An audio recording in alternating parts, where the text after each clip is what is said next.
Happy Sunday mga kapatid. So, tanong ko lang sa'yo kung ligtas ka na ba? O ligtas ka na? Ayan. So, kasi may mga ilang nagsasabi na mga kapatid na mga tao na ligtas na daw sila. So, paano ba malalaman kung ligtas na? Ayan. O iniligtas ka? O nakaligtas ka? O nililigtas ka ng ating Panginoon. Amen. So, iba't ibang klase kasi ng ginagawa ng Panginoon na para tayo ay ma-save niya. Ayun. So, nung ipako ang ating Panginoon sa krus, nung ibigay niya ang kanyang sarili para sa ating lahat, so, yun ay isang pagliligtas. Pagliligtas para sa ating lahat sa kamatayan. Amen. So, kaya ibinigay ng Panginoon ang kanyang sarili dahil upang ikaw ay iligtas. Ayun, iligtas sa pinaka malaking kapahamakan.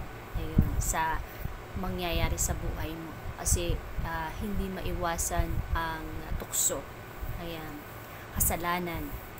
So iniligtas ka na ng Panginoon, binayaran ka na, na kung hindi sana ay katulad tayong lahat or ikaw na nangyari noong unang panahon pa, dahil sa kasalanan sa daming tao, yung about kay Noah, di ba? Dahil sobrang makasalanan ang tao, kahit alam nilang may Panginoon, may Diyos, hindi sila tumitingin doon, nagpapatuloy pa sila sa kasalanan nila. So, dahil doon, nagkaroon ng, alam mo yun, lahat ng yun, lahat ng mga taong makasalanan na yun, nawala sila sa ibabaw ng lupa. Si Noe lamang na napakabuti na sumunod sa kalooban ng ating Diyos Ama, siya yung nakasave. Amen.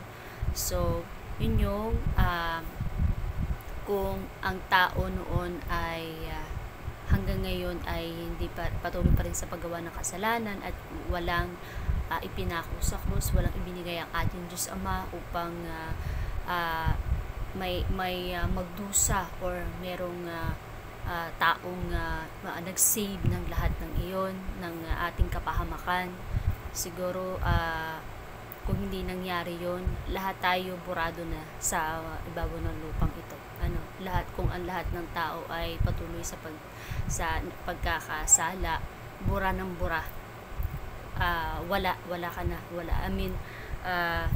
As in, wala ka na sa ibabaw agad ng lupa kung hindi sa kabutihang loob ng pagmamahal ng ating Diyos Ama para sa ating lahat. Kaya may Panginoon tayo, may Panginoon Jesucristo. Amen. Na binigay ang kanyang buhay para sa ating lahat. Amen. So, dyan, napakabuti at yun ang totoong pagmamahal sa atin ng Diyos Ama. Amen. Ayan. So, kaya ikaw mismo, kapatid, ay nakaabot ka ng 30 years old, 60 years old, or ilang years ka nang nabubuhay sa ibabaw ng lupa. Amen.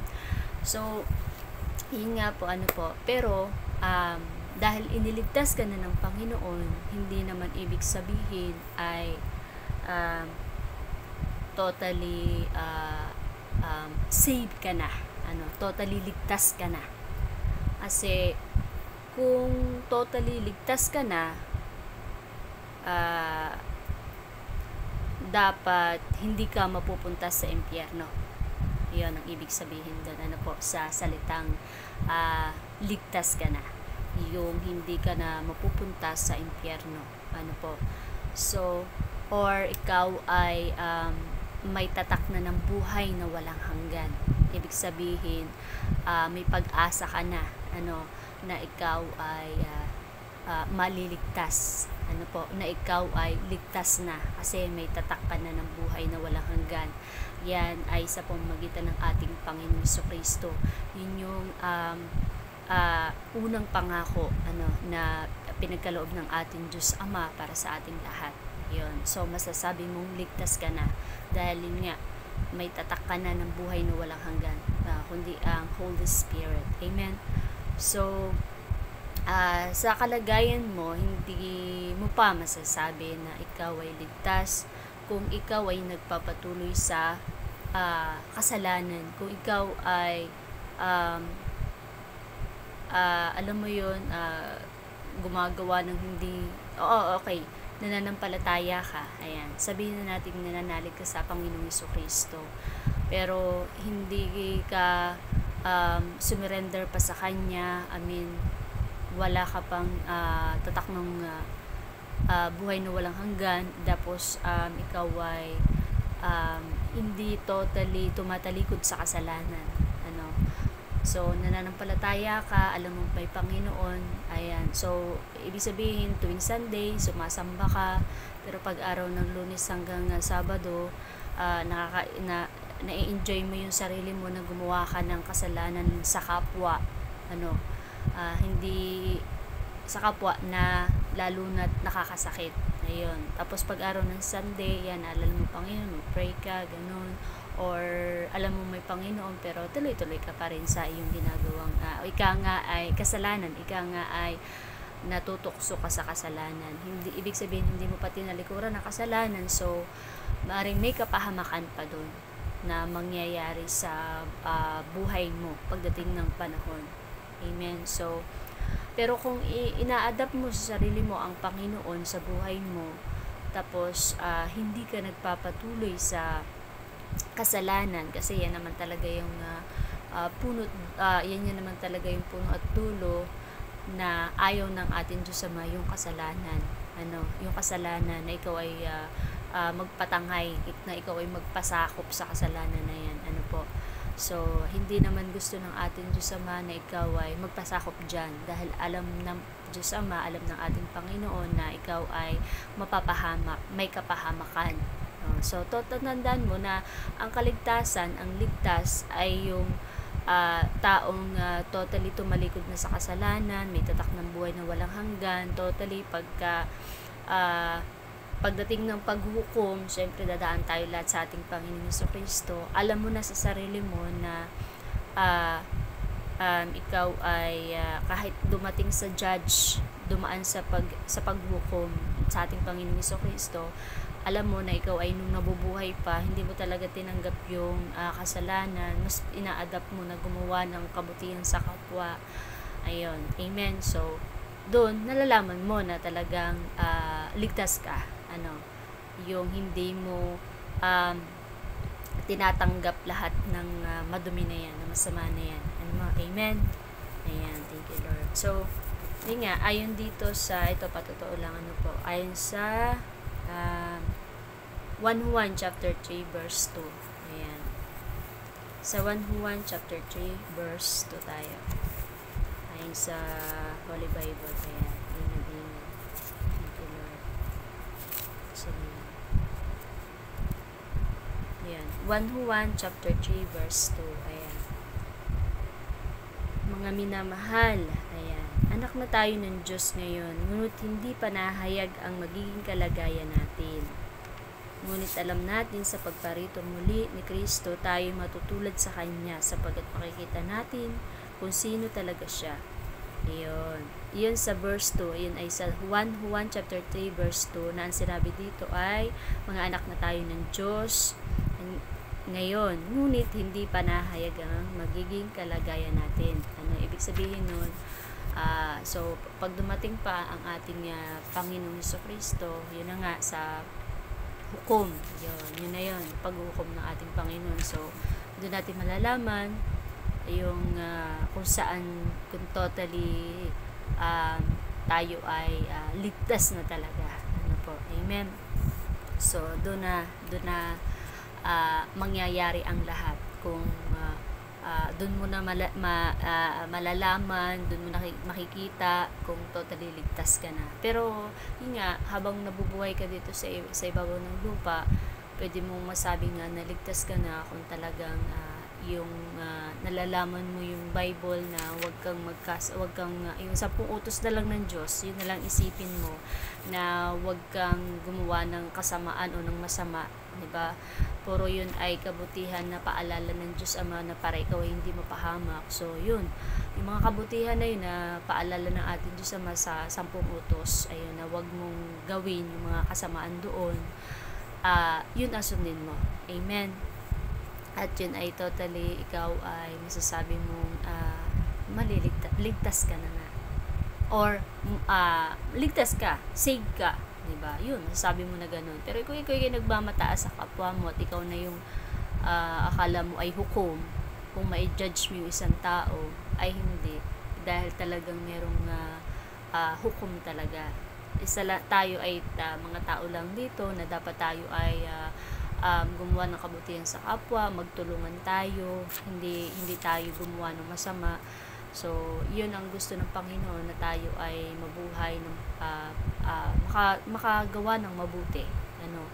Or kung hindi ka man makagawa ng mabuti sa kapwa mo, huwag kang gumawa ng masama sa kapwa mo. Amen. So, ayan. At yun nga, nasaan din dito? Ayon naman sa 1 Juan chapter 3 verse 9. Ayan, 1 Juan chapter 3 verse 9. Nasaan na yun? Ang tinanggap ng Diyos bilang anak niya ay hindi nagpapatuloy sa pagkakasala. Ayon. Sapagkat nananatili sa kanya ang buhay na galing sa Diyos. At dahil ang Diyos ang ama niya, hindi siya maaring magpatuloy sa pagkakasala.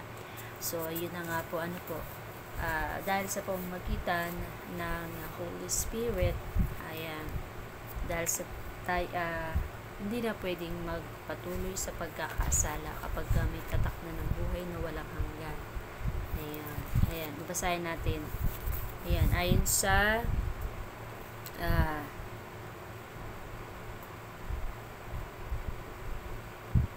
saan na yun? Ayan. Ayon sa Roma chapter 5 verse 5. Ayan. At hindi tayo binigo ng pag-asang ito, sapagkat ang pag-ibig ng Diyos ay ibinuhos na sa ating mga puso sa pamamagitan ng Espiritu Santo na ipinagkakaloob sa atin ng Diyos. Ayan. So, kaya hindi na pwedeng magkasala. Ayan. Amen. Hindi na pwedeng magpatuloy sa pagkakasala. Amen.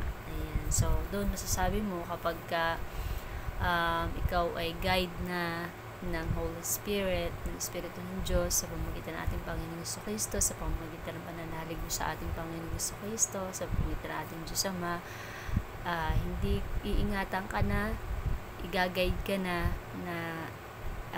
hindi ka na pwedeng magpatuloy sa kasalanan. Lahat ng gagawin mo ay guide na ng Holy Spirit. Halimbawa, ikaw ay gagawa ka ng isang alam ng Holy Spirit na mali para sa'yo, i-guide ka niya na talagang mali yun. Hindi pwedeng gawin yun. Amen.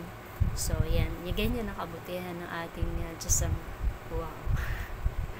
Ganyan napakabuti ang ating Diyos Ama. Kapag ikaw na mismo yung sumurrender sa Kanya, mas tinanggap mo ang ating Panginoon, mas tinanggap mo ang ating Diyos Ama, yun na, diba? Kaya alam mo na sa sarili mo na ligtas ka na. Amen. So, ayun. Wait lang. Ayun naman sa episode chapter 1 verse 14. Ayan. Episode chapter 1 verse 14. Ayan. Ito tayo.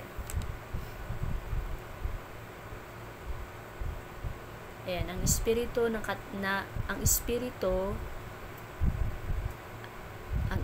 Santo, ayan. Ang Espiritu ang katibayan na makakamit natin ang mga pangako ng Diyos para sa atin hanggang sa makamtan natin ng lubos ang kaligtasan. Ayun, purihin natin ang kanyang kaluwalhatian. Amen. Ayun, diba? Ang daming patotoo na talagang dito pa lang sa ibabaw ng lupa, ayan, may una ng pangako na ipinagkaloob ang ating Diyos Ama. Amen. So, katotohanan po iyan. So, yun po ay sa pagtanggap nyo po sa ating Panginoon at pagsalikod sa kasamaan. So, kaya ikaw mismo ang pumipili ng gusto mo, no, na tahakin na kung halimbawa mas ina-adapt mo yung kasamaan, mas binabaliwala o mas ayaw mong tumalikod sa kasalanan, ayaw mong tanggapin ang Panginoong Jesucristo. So, ikaw mismo ang pumili. Ikaw mismo ang pumili ng kapahamakan mo. Yun. Amen. Yun yung talagang katotohanan. Ano po? Ayan. So, ayon naman sa Roma chapter 5 verse 5. Ayan natin. Yun yung mga patotoo dito sa Bible. Ano po na yan? Ay katotohanan, paalala, upang lalo na yung mga masasama tumalikod sa kasalanan, upang hindi sila mapahamak ng tuluyan. Ano po? Amen. Ayan. Ayon dito sa Roma chapter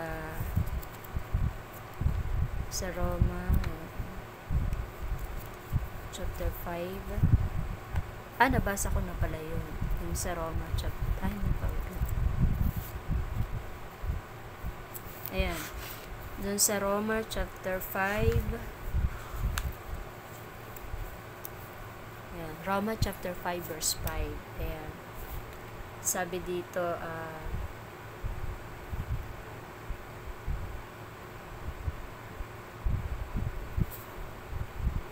6.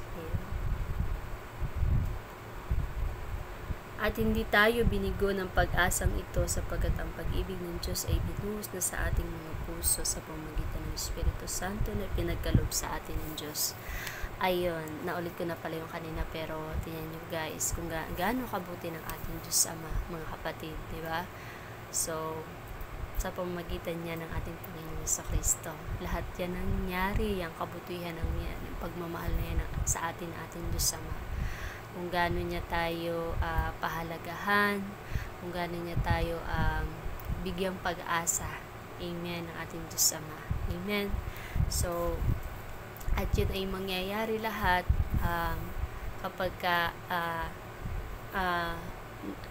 pinalitan na yung tunay na kaligtasan na mangyayari kapag nangyari na yung tayo ay binago na. I mean, yung ating katawang lupa naging binigyan na tayo ng buhay na walang hanggan kapag pinalta na ang ating katawang lupa na bumalik na yan sa lupa, yung katawan nating lupang ito. So, yun yung tunay na kaligtasan. Amen. Nasabi nga sa 1 Corinthians, ayan, basahin natin na po. 1 Corinthians chapter 15, ayan, verse 5, ayan, verse 53, ayan. Ang ating katawang nabubulok ay mapapalitan ng hindi nabubulok, at ang katawang namamatay ay mapapalitan ng katawang hindi mamamatay. Amen, di ba? Wow! Ayan, yun talaga yung katotohanan. Ano po? So, yun yung tunay na kaligtasan na. Kaya sabi dito sa verse 53, nalupig na ang kamatayan, lubos na ang tagumpay. Nasa na o kamatayan ng iyong tagumpay? Nasa na o kamatayan ng iyong kamandag? Ayun, diba? So, yun yung pinakaligtas ka na. Kapag ka nagbago na, naging katulad na ang pagkatao mo, pag kayo nabigyan na ng buhay na walang hanggan, katulad ka na ng Panginoon, yun. Yung masasabi, nagligtas ka na, super ligtas. Kasi kapag ka nabigyan ka na ng gano'n, wala nang kasamaan, wala na, napaka-peaceful, joy, happiness, forever and ever ka na. Amen. Ayan. So, kaya sabi nga dito sa 1 Corinthians chapter 15, verse 56, ayan, ang kamandag ng kamatayan ay ang kasalanan. Ayan, di ba? Ang kamandag ng kasalanan ay kamatayan. Amen. So, kasi yung kasalanan kasi ay talagang hindi katanggap ng ating Diyos Ama. Ano po, so yun, huwag tayong magpatukso, huwag tayong magpaloko sa ating kaaway. Ano po, talagang tayo ay may kaaway. At kaya ang ating Panginoong Jesucristo ay patuloy tayong nililigtas sa pamamagitan ng Holy Spirit. Amen. Sa pamamagitan ng presence ng Panginoon. Kaya nga sabi dito sa 1:1, ayan, chapter 3 verse 8, ang nagpapatuloy sa pagkakasala ay kampo ng dyablo. Ayan, sapagkat sa simula pa ay gumagawa na ng kasalanan ng dyablo. Kaya't naparito ang anak ng Diyos upang wasakin ang mga gawa ng dyablo. Ayan. Kaya't naparito ang anak ng Diyos upang wasakin ang mga gawa ng dyablo. Ayan. Amen. So, wow. Ganyan, napakabuti ng ating Diyos Ama. Amen. Wow. Praise God. Amen talaga. Ayan. Kaya, ang daming ginawa ng ating Panginoon para sa ating lahat. Kung iisipin mo lang, kapatid, at pahahalagahan mo ang ating Panginoon, lalong-lalo na yung mga ginawa ng Panginoon para sa ating lahat, at hindi yun natatapos. Yun ay simula pa lang yung ginawa ng Panginoon, at na nagpapatuloy yan hanggang ngayon sa henerasyon natin. Ano po? So, yan ay sa pamamagitan ng ating Panginoon Jesucristo. Amen. Sa paniniwala mo at pananalig mo sa Panginoon, yun ay mangyayari. Amen. Dahil napakabuti ng ating Panginoon. Napakabuti ng ating Diyos Ama. Ito lang, kapatid, ilagay mo lagi sa sarili mo na ayaw ko ng kamatayan. Ayaw ko sa impyerno. Ayaw ko dyan. Yan lagi tatak mo. Para ikaw mismo sa sarili mo, inululugar mo na yung sarili mo na ikaw ay maligtas. Amen. Ikaw ay totally maligtas. Totally safe. Kasi hindi mo gusto yun. Mas gusto mo yung kagustuhan ng Panginoon, ng ating Diyos Ama para sa iyo. Amen. Kasi yan yung talagang totoong pagmamahal ng ating Diyos Ama para sa iyo. Yung ikaw ay hindi mapahamak. Amen. Dahil tandaan mo na may Panginoon Jesucristo na ibinuwis ang buhay para sa iyo, para sa ating lahat. So, isipin mo yun. Huwag mong baliwalain yun. Amen. Ayan. So, kaya napakabuti ng ating Panginoon, napakabuti ng ating Diyos Ama, at sa pamamagitan ng presence ng Panginoon na nakasama natin. Ano po? Wow.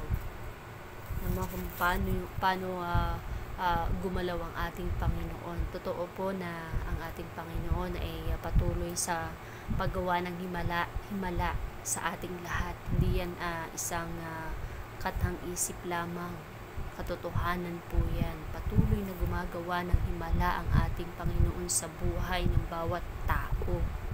Amen. Yun ay maniwala kayo at paniwalaan po ninyo. Yun talaga yung katotohanan. Amen. So, katulad ng ginawa ng ating Panginoon. Yan po yung mga ginawa ng ating Panginoon. Ang daming pinagaling ng ating Panginoon. Lahat, yung may mga taong kahit saan pumunta ang ating Panginoon, pagka yung mga tao may mga nararamdaman, may mga sakit, lumalapit sa Kanya, humingi ng tulong, ang Panginoon mahabagin, maawain, agad yun pagagalingin ng Panginoon. Saan man siya pumunta at saan man humingi ng tulong, agad yun ay pagagalingin ng Panginoon. Sasabihin ng Panginoon, pinagaling ka sa iyong pananampalataya. Amen.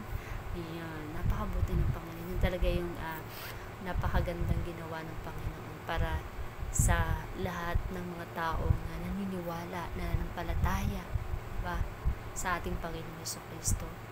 Yung bigyan ka ng himala sa buhay mo, na magugulat ka na lang na nangyari na dahil din sa pananampalataya at paniniwala mo sa Panginoon. Amen. Ayan. Thank you po, Lord Jesus. Thank you, Holy Spirit.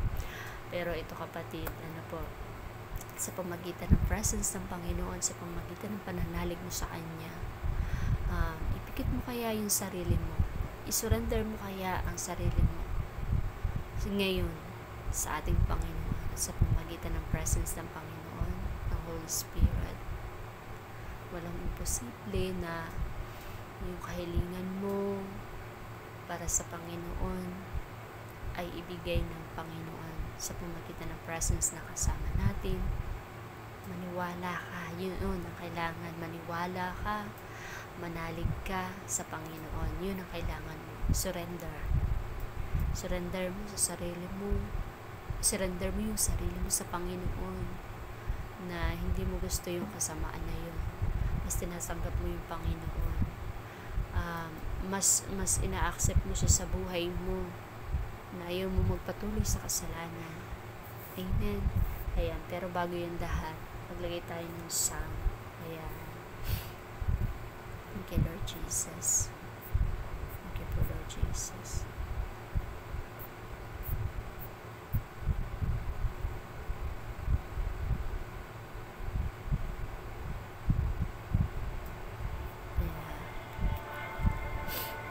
Thank you, Lord.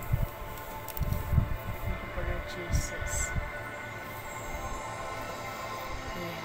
Kapatid, surrender mo lang yung sarili mo sa ating Panginoon. Isipin mo si Jesus Christ. Yung paghirap mo, pasakit mo, sabihin mo sa Kanya. Huwag kang mawala ng pag-asa. Dahil alam ng Panginoon, yung kilala ka ng Panginoon, maniwala ka. Kailangan mo lang sinurrender sa Kanya. Thank you, Lord Jesus. Thank you, Holy Spirit.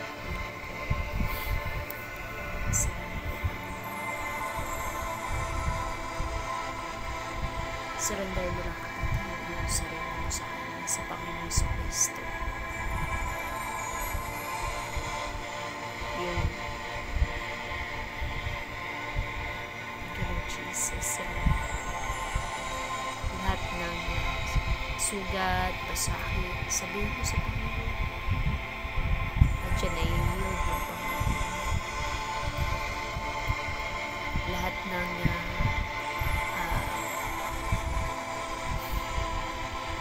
yung pag-asa maaaring ipagkaloob sa iyo ng Panginoon. Pwede mo yung sabihin sa Panginoon, kailangan mo ng tagapagtanggol sa buhay mo. Tanggapin mo ang Panginoon sa Kristo. Tanggapin mo siya. Tanggapin mo. Pray ka lang. Kung ikaw ay sinumpa ng kaaway, kung ano pang ginawang di maganda sa'yo ng kaaway, surrender mo yan sa Panginoon. Pagkatiwala mo yan. At lahat ng sugat, pasakit na yan ay paggagalingin niya ng Panginoon. Amen. Thank you, Lord Jesus. Thank you, Lord Jesus. Lahat ng kasamaan na yan, maniwala ka. Thank you, Lord. Sa pagmamagitan ng presence ng Panginoon, posible na yan, pagaling mo. Thank you, Lord Jesus. Amen.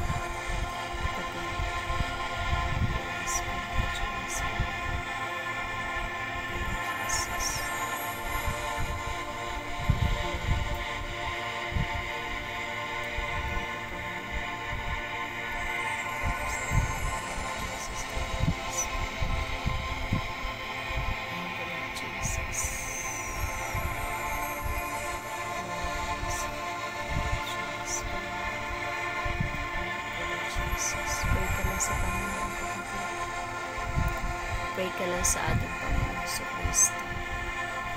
Jesus. Pray ka lang, Lord Jesus. Surrender mo lang yung sarili mo sa Kanya. Thank you, Lord Jesus. Thank you, Lord Jesus. Thank you, Lord Jesus. Thank you, Lord Jesus.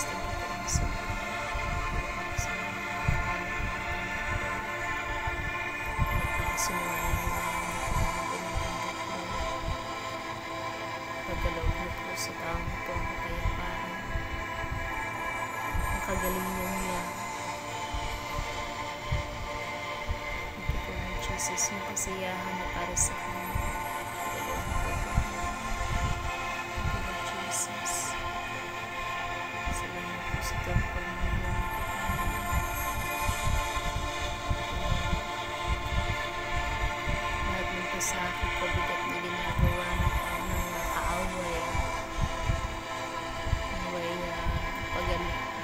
siya, pagkalooban niyo po, Panginoon, ng kapayapaan, ng kagaanan.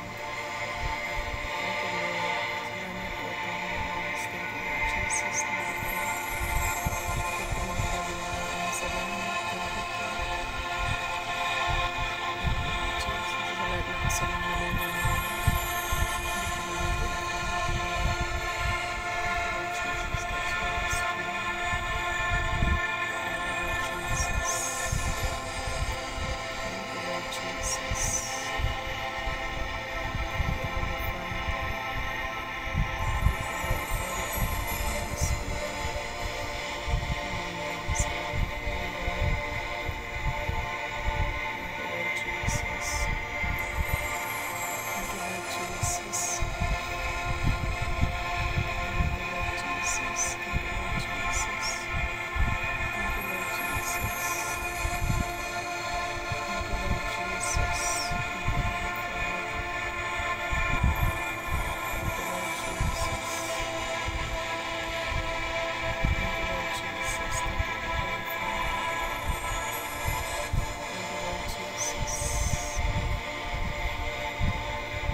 Sakit ng taong ito ng Jesus name.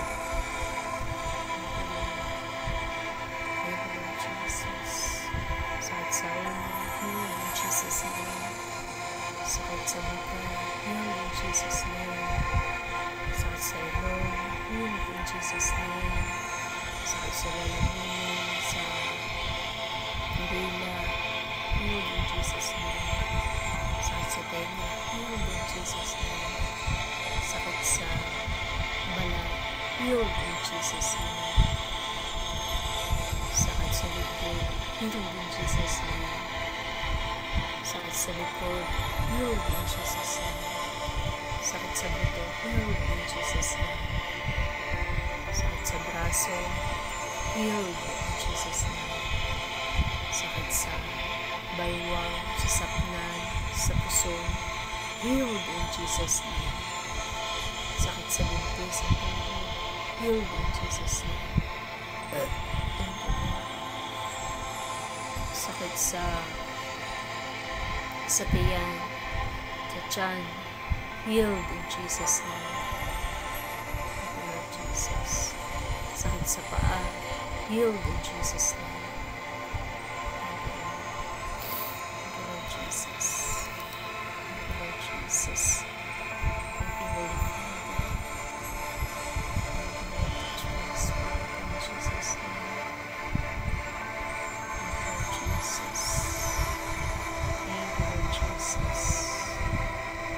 Lord Jesus. Thank you, Holy Father.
Sa pag-pray ko po,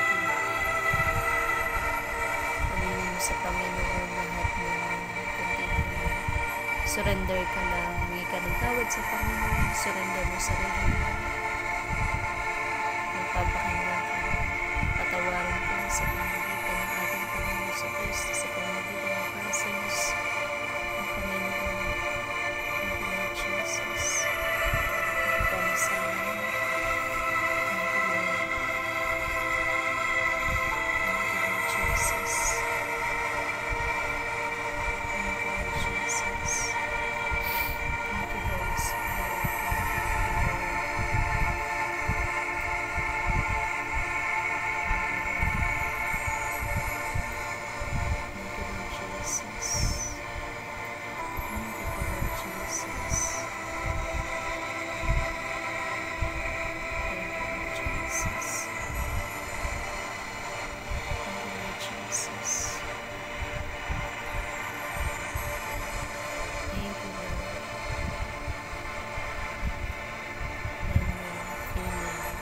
So kapatid, kung na-receive mo yung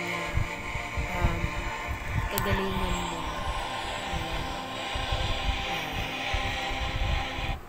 ayan, ito kapatid, ayan, thank you Lord, thank you Pamasalang, thank you Holy Spirit. Kung na-receive mo yung kagalingan mo kapatid, yun ay magpasalamat ka sa Panginoon, kahit mag-message, thank you Lord Jesus, or share mo sa mga kaibigan mo yung video ito na tulungan ka, maaaring makatulong din ito sa kanila. Amen. Magbigay ng himala sa kanilang buhay din. Amen. Ayan. Thank you po. Thank you sa iyo. Thank you sa Panginoon. Thank you Holy Spirit. Thank you po sa langit. Thank you po Lord Jesus. Happy Sunday. And God bless sa iyo kapatid. Amen.